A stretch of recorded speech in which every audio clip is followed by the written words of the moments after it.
Nakambal ng ulan at baha ang matinding traffic sa kalsada kaya ang ilang motorista stranded nang biglang tumaas ang tubig.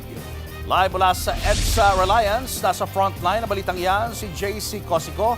JC, gaano na katindi ang traffic na susuungin ng ating mga kababayan pauwi ngayong gabi?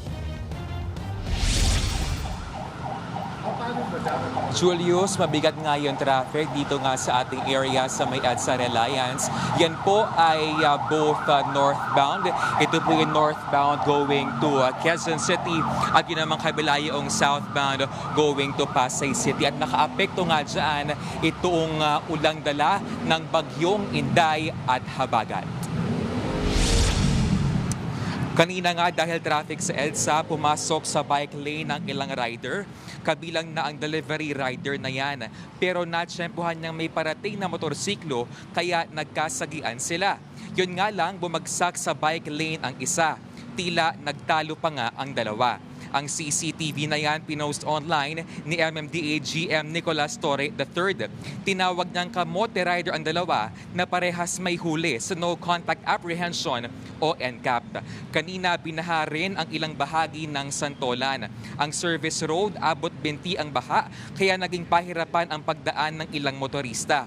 Ang ilang sasakyan huminto muna at nagpahupa ng baha. Bumagal din ang trapiko sa may Ortigas flyover nang bumuhos ang malakas na ulan. Mataas rin ang baha sa Barangay de la Paz sa Pasig.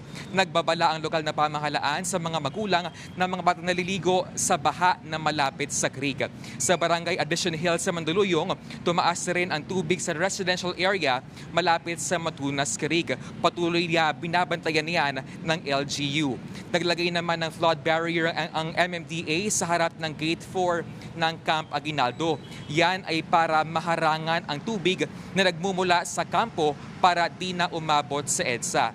Samantala, gutter deep din ang baha sa Vista Verde Village sa Cainta, Rizal. Kita ang basurang naipon sa estero nang tumaas ang tubig sa lugar. Kaya ang mga residente kanya-kanyang lusong. Julius, samantala, magkahalong nga oil price hike at rollback ang posibleng ipatupad next week.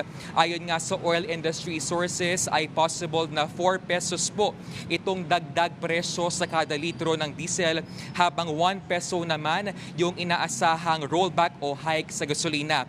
Base po yan sa 4-day trading ngayong linggo. Balik sa inyo. Maraming salamat, JC Cosico. Mga kapatid, Julius Babaw po. Para sa komprehensibo at makabuluhang balitaan at talakayan, mag-follow at mag-subscribe na sa social media pages ng News 5.